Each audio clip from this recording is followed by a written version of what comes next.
Hello दोस्तों, हमारे YouTube channel में आप सभी का स्वागत है। हमारी आज की ये वीडियो काफ़ी ज़्यादा इम्पोर्टेंट होने वाली है, इसलिए आप सभी से मेरी एक छोटी सी रिक्वेस्ट होगी कि इस वीडियो के साथ एंड तक बने रहना। जो भी चीज़ें अभी हम डिस्कस करेंगे इस वीडियो में, उन्हें आपको ध्यान से सुनना है और समझना है। स्पेशली अगर हम बिगिनर्स की बात करें, तो बिगिनर्स के लिए मानो ये वीडियो एकदम कंपलसरी है, ठीक है? इसलिए ध्यान से सुनना और समझना। बेसिकली आज की इस वीडियो में हम बात करने वाले हैं डिस्काउंट्स के ऊपर। जी हाँ दोस्तों, ये एक ऐसी चीज़ है जिन्हें अगर आप स्टॉक मार्केट में इन्वेस्टिंग के वक्त अगर फॉलो नहीं करते हो तो आपको ओवरऑल लॉसेज होने के चांसेस काफ़ी ज़्यादा बढ़ जाते हैं। और अक्सर हमें देखने को मिलता है कि जो स्टॉक मार्केट में बिगिनर्स होते हैं, बिगिनर इन्वेस्टर्स की बात कर रहा हूँ, उनको जो लॉसेज होते हैं उनमें से ज़्यादातर केसेज में देखा जाता है कि वो डिस्काउंट के वजह से ही होते हैं। ठीक है, अच्छे डिस्काउंट के साथ लोग बाइंग नहीं करते हैं और वो लोग लॉसेज में चले जाते हैं। मेरे पास काफ़ी सारे ऐसे कमेंट्स आते रहते हैं दोस्तों के, जो लोग बताते रहते हैं कि भाई हाई के लेवल पर बाइंग किया था, लेवल के साथ बताते हैं और अभी काफ़ी ज़्यादा लॉस हो रहे हैं। 10% 20% स्टॉक गिर चुकी है, काफ़ी ज़्यादा नुकसान हो रहा है, बहुत ज़्यादा लोग टेंशन में आ जाते हैं। तो वो क्यों होता है? डिस्काउंट की वजह से ही। हम अक्सर वीडियो में डिस्कस किया करते हैं कि अगर कोई स्टॉक जब हाई के लेवल पर है, बुल रन में है, 52 वीक हाई पर पहुंची हुई है, रिकॉर्ड हाई पर पहुंची हुई है, तो वहां पर बाइंग करने का समय सही नहीं हो सकता है। अगर यहाँ पर बाइंग किए तो यहाँ से लॉसेज होने के चांसेस काफ़ी ज़्यादा हो सकते हैं।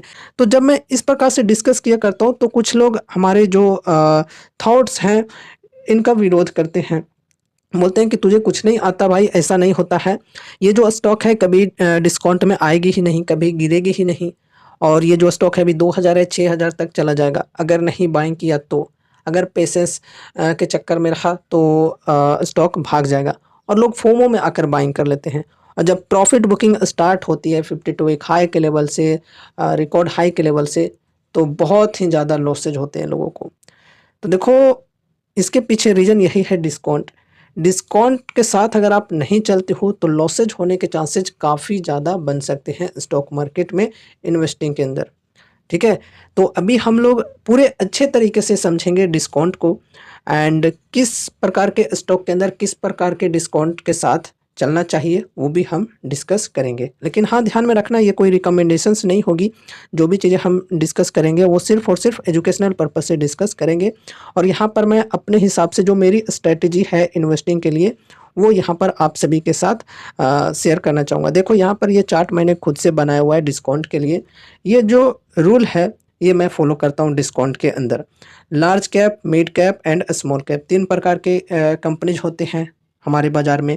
तो तीनों प्रकार की कंपनीज के अंदर अलग-अलग परसेंटेज में डिस्काउंट के साथ हम चल सकते हैं। जैसे लार्ज कैप कंपनियों में बात करें, लार्ज कैप कंपनीज के अंदर अगर गिरावटें आती हैं और कम से कम 10% से लेकर 15% तक गिर जाती है स्टॉक, तो वहाँ पर हम फर्स्ट इन्वेस्टमेंट कर सकते हैं, फर्स्ट एसआईपी कर सकते हैं, फ्रेश बाइंग कर सकते हैं। ठीक है? इसी प्रकार से यहाँ पर मिड कैप कंपनियों की बात करें तो मिड कैप कंपनीज के अंदर अगर 20 से 25% की करेक्शन आती है, 20 से 25% की गिरावटें आती है, तो फिर यहाँ पर हम फर्स्ट एसआईपी कर सकते हैं, फर्स्ट इन्वेस्टमेंट यहाँ पर कर सकते हैं। स्मॉल कैप की बात करें तो स्मॉल कैप के अंदर भी 20 से 25% की गिरावटें आती हैं, तो फर्स्ट एसआईपी, फर्स्ट इन्वेस्टमेंट हम कर सकते हैं। अब देखो, इनमें अलग-अलग परसेंटेज मैंने क्यों रखा है ये भी समझो। लार्ज कैप जो कंपनीज होती हैं ये लो रिस्क, लो रिवॉर्डिंग टाइप की होती हैं, यहाँ पर रिस्क हमारा कम होता है एंड वोलेटिलिटी यहाँ पर थोड़ा कम देखने को मिलता है, थोड़ा नहीं काफ़ी कम यहाँ पर कह सकते हैं। उसके बाद यहाँ पर मिड कैप की बात करें तो मिड कैप के अंदर रिस्क मीडियम होता है, रिवॉर्ड भी मीडियम होता है, वोलेटिलिटी भी मीडियम होता है। फिर स्मॉल कैप के अंदर देखें तो स्मॉल कैप के अंदर रिस्क काफ़ी हाई होता है, रिवॉर्ड भी मिलने के चांसेस होते हैं काफ़ी हाई एंड वोलेटिलिटी भी काफ़ी हाई होते हैं। तो इस वजह से यहाँ पर डिस्काउंट की परसेंटेज इनके हिसाब से रखी गई है। तो जब लार्ज कैप कंपनीज गिरती हैं तो 10 से 15% मुश्किल से मुश्किल गिर पाते हैं। अगर बहुत ही ज़्यादा जायंट टाइप की कंपनीज होती हैं तो यहाँ पर मैं कह रहा हूँ कि मुश्किल से 10 से 15% तक ही गिर पाती हैं। इसलिए फर्स्ट एसआईपी के लिए यहाँ पर हमने ये परसेंटेज रखा है। मिड कैप की बात करें तो मिड कैप के अंदर जब गिरावटें आती हैं तो ईजिली 20 से 25% तक गिर सकती है। स्मॉल कैप की बात करें तो स्मॉल कैप के अंदर क्या होता है कि 20-25% तो दूर की बात है यार, जब गिरने पे आए तो ये लोग 50%, 60%, 80-80% तक भी गिर जाती है। इस वजह से यहाँ पर फर्स्ट इन्वेस्टमेंट करने के लिए यहाँ पर भी हमने 20 से 25% का डिस्काउंट रखा है।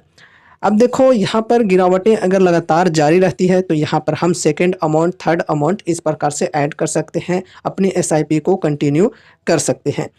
तो यहाँ पर हम एसआईपी को समझते हैं, किस प्रकार से हम एसआईपी कर सकते हैं। ये भी देखो हमने आप सभी लोगों के लिए यहाँ पर तैयार किया है, ठीक है।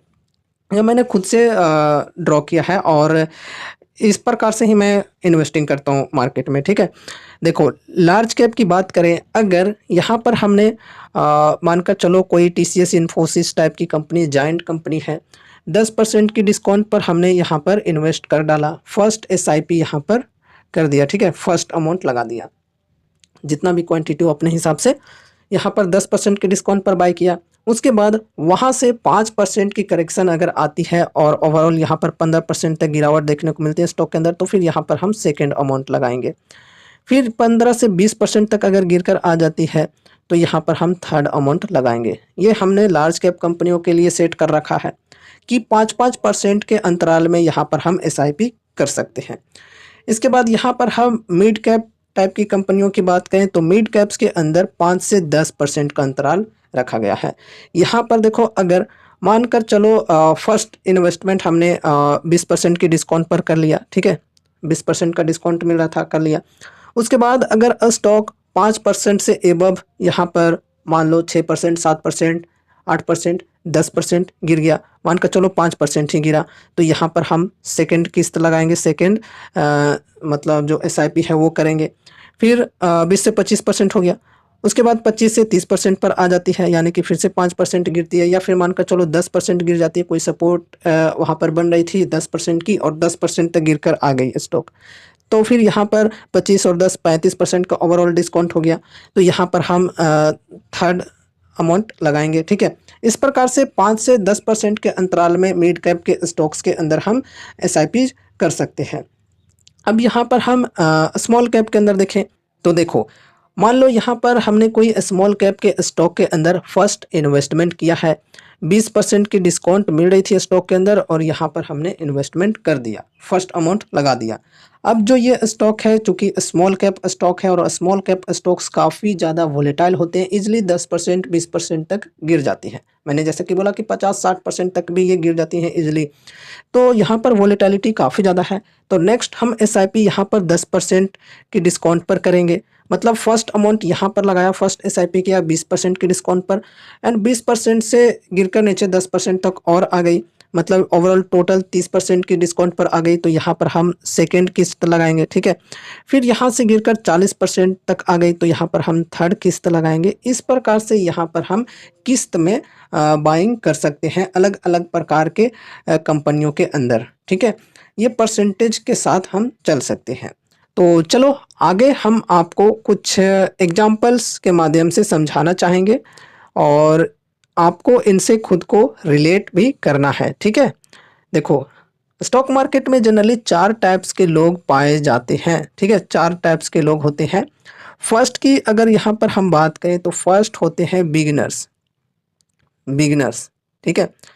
बिगिनर्स की बात करें तो यहाँ पर बिगिनर्स वो होते हैं जो लोग हाई के लेवल पर बाइंग कर लेते हैं, एकदम 52 वीक हाई के प्राइस पर ट्रेड कर रही है शेयर, एकदम रिकॉर्ड हाई के प्राइस पर ट्रेड कर रही है और फोमो में आकर बाइंग कर लेते हैं कि यार पता नहीं मौका दोबारा मिले या ना मिले, बाइंग कर लिए और बहुत ही ज़्यादा अमाउंट भी लगा देते हैं, एकदम बल्क में बाइंग कर लेते हैं, तो वो हो जाते हैं पहले तरह के इन्वेस्टर्स, बिगिनर्स। सेकंड की बात करें तो सेकंड होते हैं प्रो इन्वेस्टर, ठीक है। प्रो इन्वेस्टर यहाँ पर क्या करते हैं कि मतलब गिरावट का इंतज़ार करते हैं, डिस्काउंट का इंतज़ार करते हैं, अपने हिसाब से 15%, 20%, 25% जो भी उनकी स्ट्रेटेजी है, डिस्काउंट का इंतज़ार करते हैं। चलो ये तो ठीक है, डिस्काउंट आई और यहाँ पर इन्होंने बाइंग कर लिया, ये होता है प्रो इन्वेस्टर। अब यहाँ पर थर्ड टाइप के इन्वेस्टर की बात करें तो थर्ड टाइप के जो इन्वेस्टर्स होते हैं वो होते हैं लीजेंड इन्वेस्टर, लीजेंड इन्वेस्टर। तो लीजेंड इन्वेस्टर क्या करते हैं कि डिस्काउंट आएगी तो यहाँ पर मैं बाइंग करूँगा, डिप में बाइंग करूँगा, 20% की डिस्काउंट आई, बाइंग करूँगा। अब ये लोग क्या करते हैं, फर्स्ट अमाउंट लगा लिए 20% पर, अब यहाँ पर प्रे करते हैं कि और भी ज़्यादा गिरे, जबकि इन्होंने 20% पर इन्वेस्ट कर रखा है और फिर भी यहाँ पर प्रे कर रहे हैं कि यार और भी ज़्यादा गिरे ताकि मैं और भी ऐड ऑन करूँ। यहाँ से 10% और गिर जाए तो मैं फिर से ऐड ऑन करूँ और गिरने के बाद फिर से ये लोग ऐड ऑन करते हैं। फिर यहाँ से भी गिरकर और ज़्यादा नीचे आ जाए ये भी प्रे करते हैं, फिर यहाँ पर ऐड ऑन करते हैं। इस प्रकार से ये लोग सोचकर चलते हैं लीजेंड इन्वेस्टर। अब हम चौथे और लास्ट इन्वेस्टर की बात करें जो होते हैं अल्ट्रा प्रो मैक्स, ठीक है। अल्ट्रा प्रो मैक्स की यहाँ पर अगर हम बात करें तो अल्ट्रा प्रो मैक्स क्या करते हैं कि चलो डिस्काउंट मिली 20% की, 25% की, यहाँ पर इन्वेस्ट किया प्रो इन्वेस्टर के जैसा। फिर यहाँ पर लीजेंड इन्वेस्टर के जैसा और भी ज़्यादा डिस्काउंट मिली, फिर से यहाँ पर किस्त लगाया, मतलब सेकंड एसआईपी किया, ठीक है। 10% का और डिस्काउंट मिला, फिर यहाँ पर सेकंड अमाउंट लग गया, फिर 10% का डिस्काउंट मिला, थर्ड अमाउंट लग गया। इस प्रकार से लीजेंड इन्वेस्टर के जैसा भी यहाँ पर अल्ट्रा वाले करेंगे और प्रो वाले के जैसा भी यहाँ पर अल्ट्रा वाले करेंगे। एंड उसके बाद अल्ट्रा में कुछ एक्स्ट्रा क्या हमें देखने को मिलती है एक्टिविटी, कि जब गिर गिर कर स्टॉक एकदम बॉटम बना ले, बहुत ही ज़्यादा बॉटम बना ले, डिप बन जाए, तो यहाँ पर डिप में एकदम बल्क में बाइंग करेंगे, ठीक है। पहले से तो बाइंग कर रहे थे, बल्क में फिर यहाँ पर लगेगा कि हाँ अब स्टॉक का डिप बन चुका है, अब यहाँ से ज़्यादा नीचे नहीं जाएगा, तो यहाँ पर बल्क में अमाउंट लगाते हैं। एंड यहाँ पर इस प्रकार से वो लोग अपनी स्ट्रेटजी रखते हैं। अब आप लोग कमेंट में बताओ कि आप इन चारों में से किस टाइप के इन्वेस्टर हो, ठीक है। तो जनरली इस टाइप की चीज़ें हमें देखने को मिलती हैं स्टॉक मार्केट के अंदर। एंड चलो यहाँ पर हम आगे बात करते हैं एक्सेप्शंस को। देखो, जैसा कि हमने आप सभी को बोला कि लार्ज कैप कंपनियों के अंदर अगर 10 से 15% की डिस्काउंट मिलती है तो चलो ठीक है, ओके है फर्स्ट इन्वेस्टमेंट के लिए। लेकिन एक्सेप्शंस यहाँ पर ये होते हैं, यहाँ पर देख सकते हो, volatility and market cap. Large cap जो कंपनीज होते हैं, कोई कोई कंपनी ऐसी होती हैं जिनके अंदर वोलेटिलिटी अच्छी खासी देखने को मिलती है और किन्हीं के अंदर वोलेटिलिटी कुछ खास नहीं होती है। एग्जांपल आपको मैं देना चाहूँगा, जैसे टीसीएस हो गया, इन्फोसिस हो गया, एचयूएल हो गया। इस प्रकार के जो जायंट टाइप की कंपनीज हैं उनके अंदर वोलेटिलिटी काफ़ी ज़्यादा देखने को नहीं मिलेगी। मार्केट कैप की बात करें तो मार्केट कैप भी काफ़ी ज़्यादा होती है। तो बड़े बड़े जो मार्केट कैप वाली कंपनीज होती हैं उनके अंदर वोलेटिलिटी हमें काफ़ी कम देखने को मिलता है। जैसे हमने अभी एग्जांपल्स दिया एचयूएल और टीसीएस, इन्फोसिस, साथ ही साथ रिलायंस की बात करें तो इनके अंदर वोलेटिलिटी काफ़ी कम हमें देखने को मिलती है। तो यहाँ पर हम 10% 15% की एक्सपेक्टेशन रख के चल सकते हैं। मुश्किल से यहाँ पर इस प्रकार की कंपनियों के अंदर 10% 15% की गिरावटें हमें देखने को मिलती है। एंड उसी प्रकार से तेज़ी भी यहाँ पर बहुत ही धीरे धीरे हमें देखने को मिलती है। जो गति होती है स्टॉक के बढ़ने की वो भी धीमी होती है, ठीक है। गिरावट भी जब होती है तो औरों के मुकाबले में ये लोग कम गिरते हैं। तो यहाँ पर वोलेटिलिटी एंड मार्केट कैप के अनुसार देखकर लार्ज कैप के अंदर 10 से 15% की डिस्काउंट के साथ चलेंगे। अब देखो, लार्ज कैप के अंदर ही कोई ऐसी कंपनी जो होती हैं, मतलब मार्केट कैप उनकी कम होती है लेकिन लार्ज कैप ही होती है। जैसे एग्जांपल्स यहाँ पर आपको मैं देना चाहूँगा कि देखो, ये डिफेंस स्टॉक्स कुछ हैं जो लार्ज कैप हाल फिलहाल ही बने हैं। जैसे मजगांव डॉक की बात करें, ये लार्ज कैप कंपनी है लेकिन मार्केट कैप कितनी है, 1 लाख करोड़ की, ठीक है। एंड साथ ही साथ पॉली कैप की बात करें तो ये भी लगभग 1 लाख करोड़ की मार्केट कैप है। तो इसके अंदर भी वोलेटिलिटी हमें ठीक ठाक देखने को मिल जाती है और मस्डॉक के अंदर भी ठीक ठाक वोलेटिलिटी देखने को मिल जाती है। इसी प्रकार की और भी जो कंपनियां हैं जो कि मतलब मार्केट कैप कम है लेकिन लार्ज कैप कंपनी है और उसके अंदर वोलेटिलिटी ज़्यादा है, तो वहाँ पर हम 20% की डिस्काउंट के साथ भी चल सकते हैं, ठीक है। ये एक्सेप्शंस में हमने यहाँ पर इंक्लूड कर रखा है, ठीक है। इस प्रकार से यहाँ पर आप सोच समझकर भी कर सकते हो अपने हिसाब से।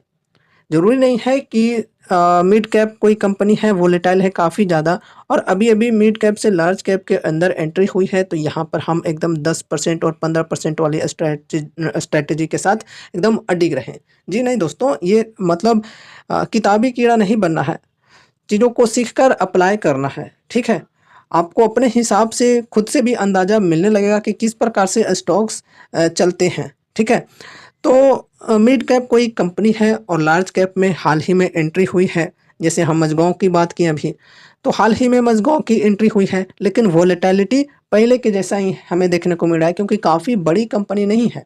तो वहाँ पर हम 20% की डिस्काउंट के साथ भी चल सकते हैं फर्स्ट बाइंग के लिए, ठीक है।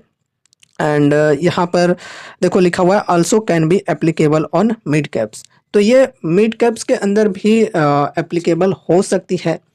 मिड कैप कोई ऐसे होते हैं जो कि मतलब वोलेटाइल ज़्यादा होते ही नहीं हैं, बहुत ज़्यादा गिरावट आती ही नहीं है, 20-25% तक जल्दी गिरते ही नहीं हैं। तो वहाँ पर हम 15% वाली स्ट्रैटेजी लेकर चल सकते हैं उस मिड कैप के अंदर, ठीक है, कि 15% की गिरावट आने के बाद हम फर्स्ट अमाउंट लगाकर चल सकते हैं। तो इस प्रकार से यहाँ पर हम कर सकते हैं, ठीक है। ये एक्सेप्शंस के अंदर आपको मैंने समझाने की कोशिश की है। तो यहाँ पर अभी हमने डिस्काउंट के ऊपर काफ़ी ज़्यादा डिस्कशन किए हैं। उम्मीद है कि आपको काफ़ी यूज़फुल इन्फॉर्मेशंस मिले होंगे। एक चीज़ और बताना चाहूँगा, पेशेंस। पेशेंस रखना बहुत ही ज़्यादा ज़रूरी है। अगर आप स्टॉक मार्केट में ट्रेडिंग नहीं इन्वेस्टिंग करने आए हो, तो यार कम से कम 6 महीने साल भर के मतलब नुकसान के लिए तैयार हो, ठीक है। कहने का मतलब ये है कि 6 महीने साल भर तक के लिए भी कोई स्टॉक अगर गिरे रहती है ना, तो आपको उतना ज़्यादा फ़र्क नहीं पड़ना चाहिए, ठीक है। ये होती है पेशेंस। अब यार लोगों के 2 दिन से मतलब कोई स्टॉक के अंदर गिरावटें जारी है, तो लोग बहुत ही ज़्यादा टेंशन में आ जाते हैं कि यार गिर क्यों रहा है? अभी-अभी मैंने बाय किया और ये गिरने लगा। तो ऐसा नहीं होना चाहिए। अगर आप इन्वेस्टमेंट कर रहे हो, तो 6-6 महीने, साल भर 2 साल भर इस तरीके से भी कोई-कोई कंपनीज़ अच्छी तरीके से परफ़ॉर्म नहीं कर पाती है।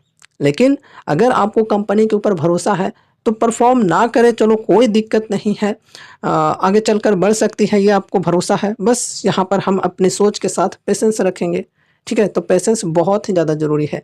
पेशेंस की वजह से ही लोग लॉसेज करते हैं। जैसा कि मैंने आपको शुरू में बोला कि हाई के लेवल पर लोग बाइंग कर लेते हैं, क्यों? फोमो में आकर, फ़ियर ऑफ मिसिंग आउट, कि यार प्राइस आगे चला जाएगा, फिर बाइंग करने का मौका नहीं मिलेगा। पेशेंस नहीं होता उनके पास। तो पेशेंस रखना बहुत ही ज़्यादा ज़रूरी है स्टॉक मार्केट में, ठीक है। बाकी चीज़ों को धीरे-धीरे आप सीख जाओगे। अगर आप एक बिगिनर हो, तो धीरे-धीरे चीज़ों को समझने लगोगे एंड उसके बाद पेशेंस भी आपके अंदर आ जाएगा। ऐसा नहीं है कि कोई स्टॉक ऊपर बढ़ते जा रहा है तो बढ़ते ही जाएगा, कभी गिरावट ही नहीं आएगा। अगर स्टॉक का प्राइस 2000 है, वहाँ से बढ़कर 4000 चला जाता है, 4000 से भी 20% की डिस्काउंट मिलेगी, तो चलो ठीक है, ओके है। इस प्रकार से मेरी स्ट्रैटेजी है, मैं इस प्रकार से करना चाहता हूँ, ठीक है। कोई टेंशन नहीं है, बिंदास रहो, बहुत ही ज़्यादा पैनिक मत हो मार्केट की गिरावटों को लेकर। गिरावट है आज, तो कल चलकर मतलब तेज़ी भी आएगी, और आज तेज़ी है तो कल चलकर गिरावटें भी आएगी। ये तो होता रहता है मार्केट में, ठीक है, उतार-चढ़ाव तो चलता रहता है। तो दोस्तों ये रही हमारी आज की वीडियो डिस्काउंट्स के ऊपर, और अभी हमने जो भी चीज़ों को डिस्कस किया, ये पर्सनली मेरी स्ट्रैटेजी है। मैं इसी प्रकार से चलता हूँ, मैं इसी प्रकार से इन्वेस्टमेंट करता हूँ। मैं आपको ये नहीं कह रहा हूँ कि आपको भी इसी प्रकार से करना है। आपकी अपनी सोच, अपनी स्ट्रैटेजी अलग भी हो सकती है। मैंने जो भी चीज़ों को डिस्कस किया वो सिर्फ़ और सिर्फ़ एजुकेशनल पर्पज़ से डिस्कस किया। कोई भी रिकमेंडेशंस या फिर एडवाइस मैं आपको नहीं दे रहा हूँ कि इतने परसेंट तक आएगी तभी आपको बाइंग करनी है। बिल्कुल नहीं, मैं आपको कोई भी एडवाइस, कोई भी रिकमेंडेशंस नहीं दे रहा हूँ। ये आप लोग ध्यान में रखना, ठीक है? आगे आपको अपनी स्टडी, अपनी एनालिसिस के साथ ही डिसीजंस लेनी है, कहीं भी किसी भी जगह पर इन्वेस्टमेंट करने से पहले। सो ये रही हमारी आज की वीडियो। अगर आपको ये वीडियो पसंद आई तो इसे लाइक करके चैनल को सब्सक्राइब कर लेना, और मिलते हैं अगले नए वीडियोज़ के साथ। तब तक के लिए बाय बाय।